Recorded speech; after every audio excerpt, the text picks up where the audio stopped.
Hello, and welcome to the Original Rushman Show.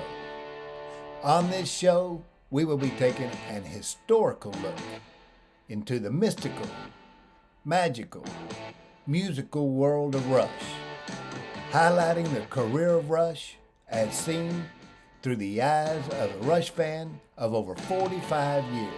So join me on this journey by subscribing below, and maybe you can discover the Rush that I know.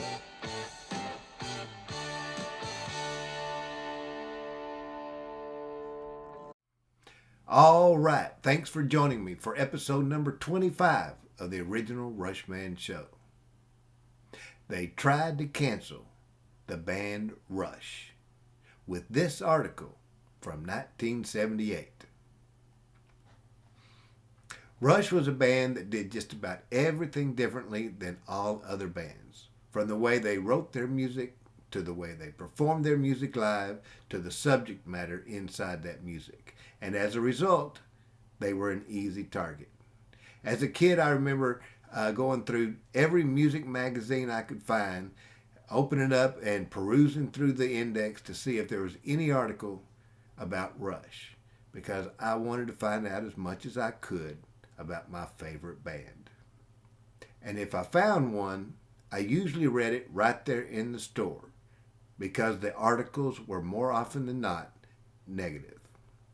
And I wasn't going to pay for that. The media had a disdain for Rush that I just didn't understand. But now, I think I know why. They were trying to cancel the band Rush.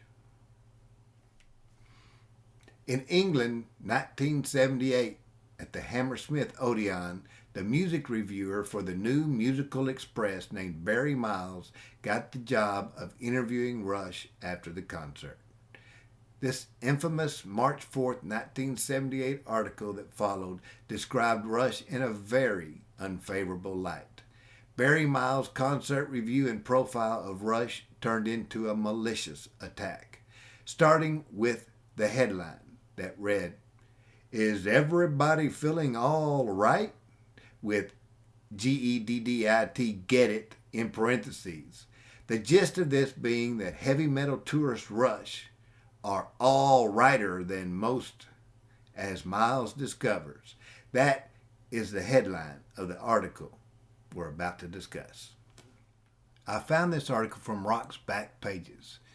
It must have been released somewhere around Wednesday, May 13th, 2015, as Rush kick off their R40 Live 40th Anniversary Tour. Rock's Back Pages takes a trip back to March 4th, 1978, where Miles, writing for New Musical Express, questions the band's supposed proto-fascism.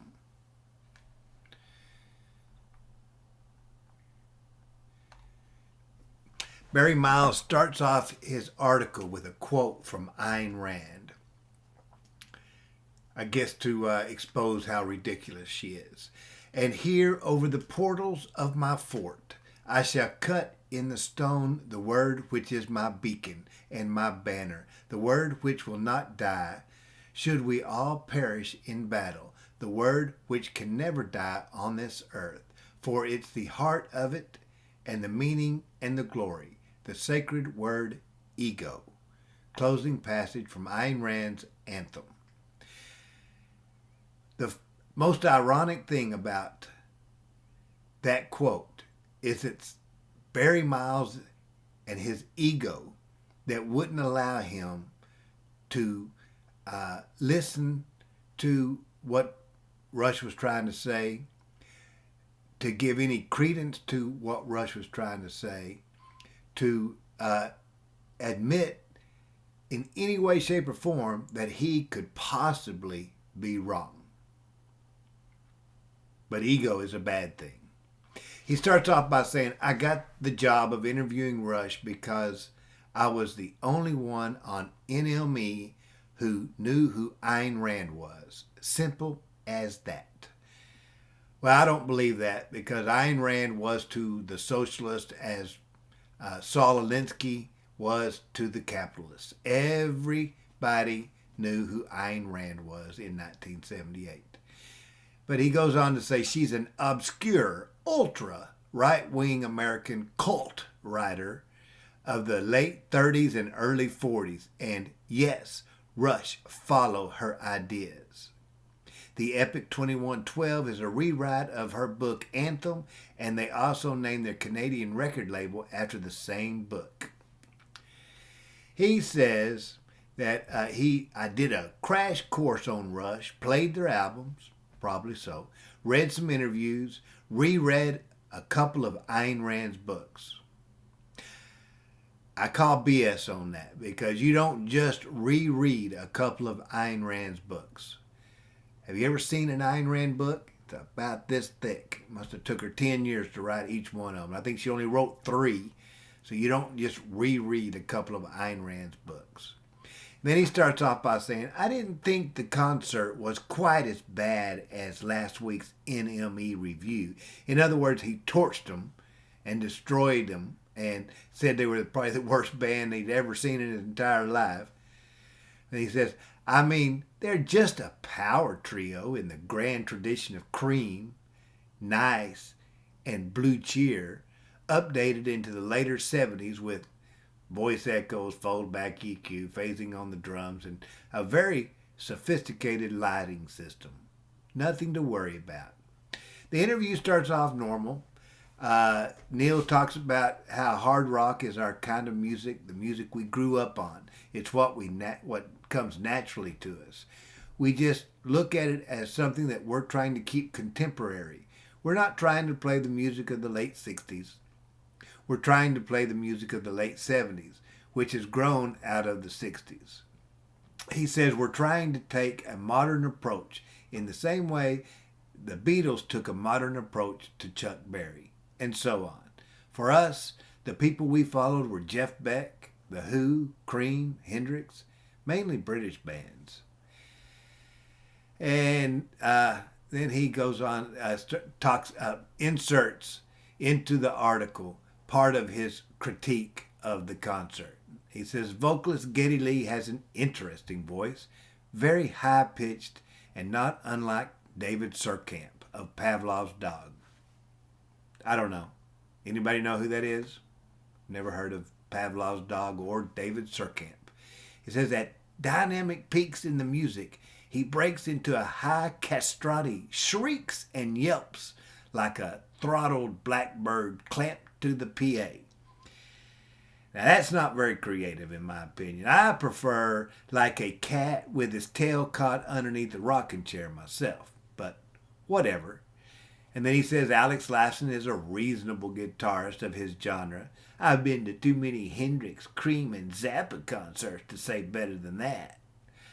And then he talks about Neil Peart in his big old double bass drum kit, a la Keith Moon, and ends up saying that on the night I saw him, I thought his timing was defective. Yeah, I doubt very seriously he can determine whether or not Neil Peart's timings were defective. After the concert, apparently it wasn't a perfect concert, and Neil was a little bit depressed because it wasn't a perfect show.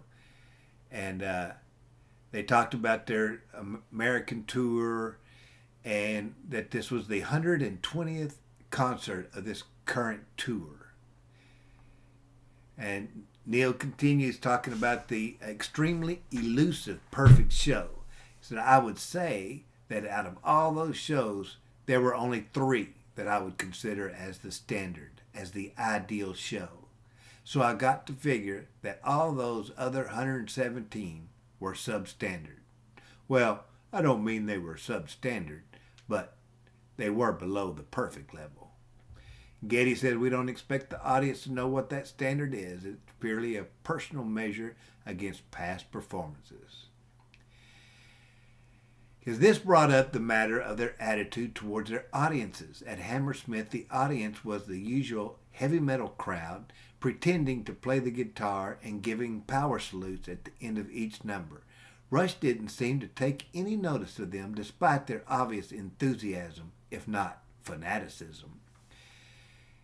He says, it seemed as though Rush's performance existed as closed-off totality of its own, quite separate from anything the audience might do, and could have performed the same just as easily anywhere on the planet. It wasn't a two-way thing at all. Neil agrees and seems surprised that I should think that this was a bad thing. I said that I thought of a performance as an interaction with the audience.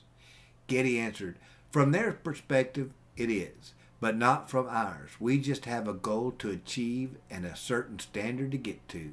And if you don't get that, no matter how wonderful the audience was to you, you still know it when you come off the stage. Neil says they just want to put on the best show they possibly can, and they're so imbued in their music and their performance that you're seeing, I guess, just a level of professionalism. That, are you talking about telling jokes to the audience or telling them when our birthday is? He says, it just seemed to me that with the Stones or Zappa, who are also very professional, that the individual personalities come across, whereas Rush behaves as one. Alex says that's always been our goal. The whole point of being in a band is to be one unit. You know, this guy doesn't want Rush to spew their ideas to the people, but he complains that they're not spewing their ideas to the people. Neil says, we don't want to be Mick Jagger and the Rolling Stones. That type of thing wasn't what we were after. It was most important for each of us to be equal in input and output. Each of us has to pull the same amount. He said, with all those discussions with individuals, it was inevitable.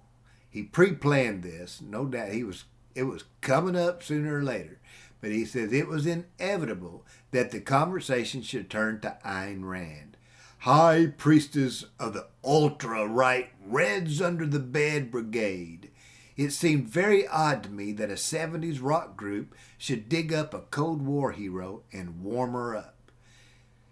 Neil says she's a very brilliant woman, an excellent writer, but a brilliant thinker as well. She has a great clarity of thought. And Getty says, I think she's brought forth a lot of concepts and philosophies that have confirmed for us a lot of different things. I've just found it very positive. I found a lot of truth in what she writes. And then he makes his own personal commentary, says Ayn Rand's philosophy in her own words is that to be free, a man must be free of his brothers. That is freedom. That and nothing else. And he said, well, this is where he makes his own personal comment. He said, in other words, the exact opposite to Christian charity and the whole European humanist tradition. In fact, she regards altruism as incompatible with man's nature, with the requirements of his survival, and with a free society. You know, you don't have to agree with everything everybody says. You may agree with 50% of what somebody says. You take what you can take to improve your life and throw everything else out. He says, Ayn Rand is naturally, fanatically anti-communist. Well, yeah. Isn't everybody who lives in a free society anti-communist? Her books are dedicated to helping to prevent a socialist America and are filled with constant attacks on the evils of collectivism. I think everybody should read Ayn Rand's books if it will help us prevent socialism in America. Anyway, he says, by this, she means such communist horrors as free medical care. No such thing as free medical care. Doctors have to get paid by somebody. Free schooling, unemployment benefits, sick pay, etc. It's like all or nothing with this guy. It's either 100% socialism or 100% capitalism. Anyway, Under the system of laissez-faire capitalism, she advocates it would be a return to a total free-for-all with no controls at all on employers and with no welfare state at all. It is a system long ago regarded as absolutely unworkable, even by such well-known communists as David Rockefeller. But there are still a few extremists left on the far right in the States. And surprisingly enough, Rush sided with them. Our conversation went like this. Okay, so at this point, Neil Peart thinks the interview is over with, and that they're just sitting around shooting the shit. Okay, and so when Neil Peart read this article about a year later, he was flabbergasted. He felt betrayed because he thought he didn't know this was part of the interview, and the guy was still rolling tape. Anyway, Neil said, "We're certainly devoted to individualism as the only concept that allows men to be happy without somebody taking from somebody else. The thing for me about Ayn Rand is that her philosophy is the only one applicable to the world today in every sense. If you take her ideas, then take them farther in your own mind, you can find answers to pretty well everything on an individual basis. Putting the individual as the first priority, everything can be made to work in a way that it can never be made to work under any other system." He said, "I began to object to this statement, but Neil interrupted me excitedly. You're living in the best example. Look at Britain and what socialism has done to Britain. It's crippling. And what it's done to the youth. What do you think the Sex Pistols and all the rest of them are really frustrated about? They're frustrated because they're growing up in a socialist society in which there's no place for them as individuals. They either join the morass or they fight it with the only means left. They have literally no future. I lived here, and I lived and worked here, and I know what it feels like, and it's not very nice." And he says, "Do you really think they're a product of socialism?" Well, yeah. What else? What else are they fighting against if they're not fighting that? And then he goes, "Fighting against socialism." I couldn't believe what I was hearing. And they talk about England, and then he says, "So now I understood the freedom he was talking about. Freedom for employers and those with money to do what they like, and freedom for the workers to quit and starve or not. Work makes free. Didn't I remember that idea from somewhere? Work makes free.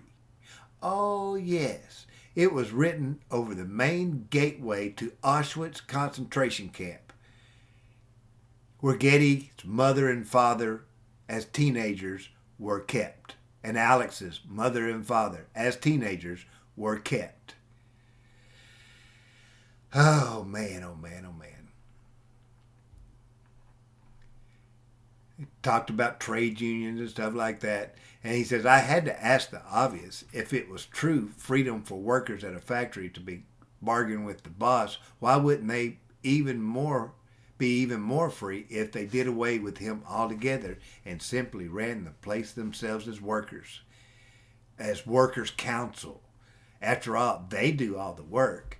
Neil said, "Because then your freedom is negated. You have no freedom. You do what you're told to do by the socialists, by the good of the people."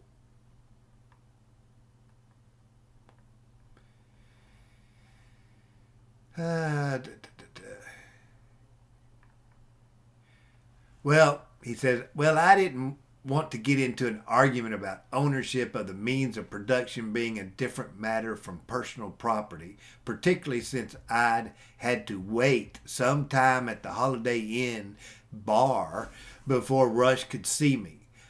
Well, I'm glad they at least made him wait.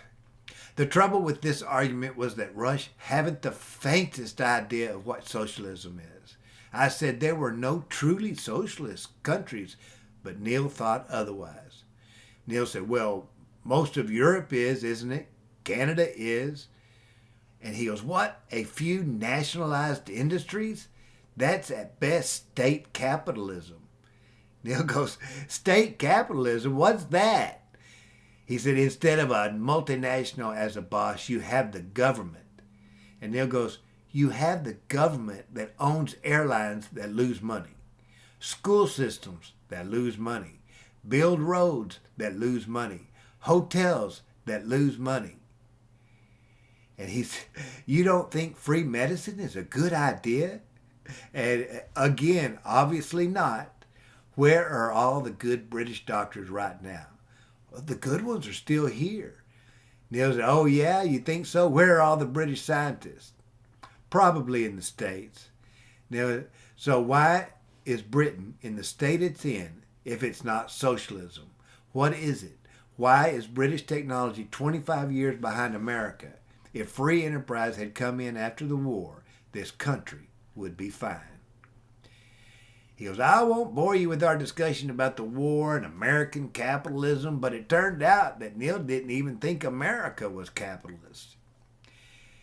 Neil said, it doesn't exist anywhere, even in America. It's a mixed economy now. It's not true laissez-faire capitalism. He goes back to national health care, and Neil said, at whose expense? And he said, the state's expense. And he said, Neil goes, the state? Well, where does the state get this marvelous magic money?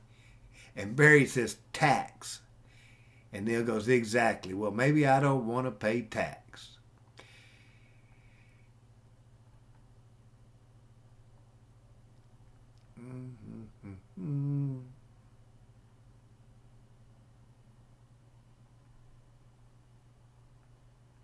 Let's see.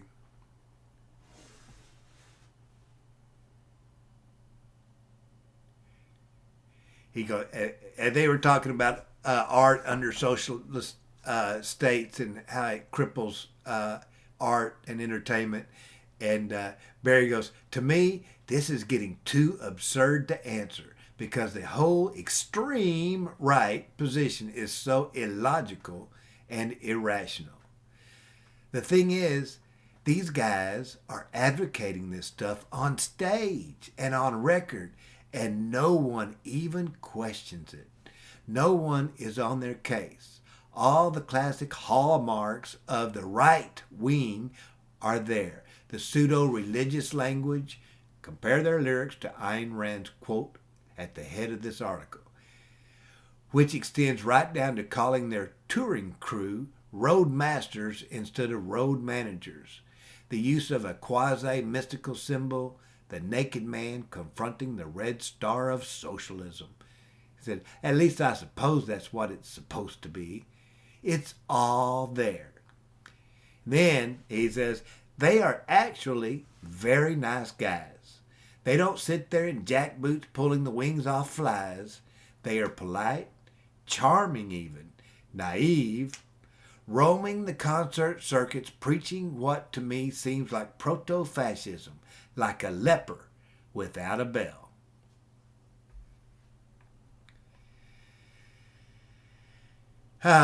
Neil says that the example that we're trying to create, we live by. We don't want to get on stage and be like John Lennon, for instance, and ram the message down the people's throats. Again, it comes down to choice. See, they don't want people to have choice. But the choice is, those things are in our lyrics, and if people feel like paying attention to our lyrics and trying to get something out of it, it's there for them. If they don't, fine. And well, we've got other things to offer as well. He said, just before my tape ran out, Neil scoffed at the idea of a welfare state could provide the things needed to make people free.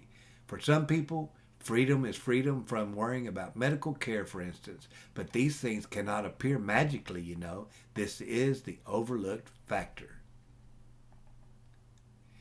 For me, if I'm going to be free, I have to be free from worrying about medicine, free from worrying about a job, free from worrying about food, and free from worrying about a home. You provide that to me, that's what a government has to provide me to make me free. Obviously, that's ridiculous. That's ludicrous. And then Barry ends up by saying, funny, I would have thought that it was something to work towards as a human right in the technological age. Rush would like to return to the survival of the fittest jungle law, where the fittest is, of course, the one with the most money. Wrapping things up, he says, make sure that the next time you see them with your eyes open and know what you see. I, for one, don't like it. Rush was known as the thinking man's band for a reason. They made you think about things you might not ordinarily think about. Rush were free thinkers in a world that didn't want you thinking outside the box. And they attracted free thinkers to their music. Free thinkers are confident, logical, and intelligent. They give birth to their own ideas and resist the dominating mantras of the simple-minded. Having a mind that is free and the courage to express it will often mean free thinkers have only a few close friends who are equally interesting and intelligent. I guess Barry Miles didn't want Rush thinking freely without a bell. This article was published and syndicated all over the world, and media personalities from around the world got the message. Rush is a far-right fascist Nazi band that should be ignored, ridiculed, impugned, and suppressed as much as possible.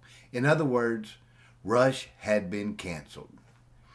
The only reason Rush survived the 70s and beyond is because we, the original Rush men, free thinkers from around the world, would not let them die. Well, that's going to do it for this episode of the Original Rushman Show. But before you go, please like, subscribe, and make a comment. Thanks for watching.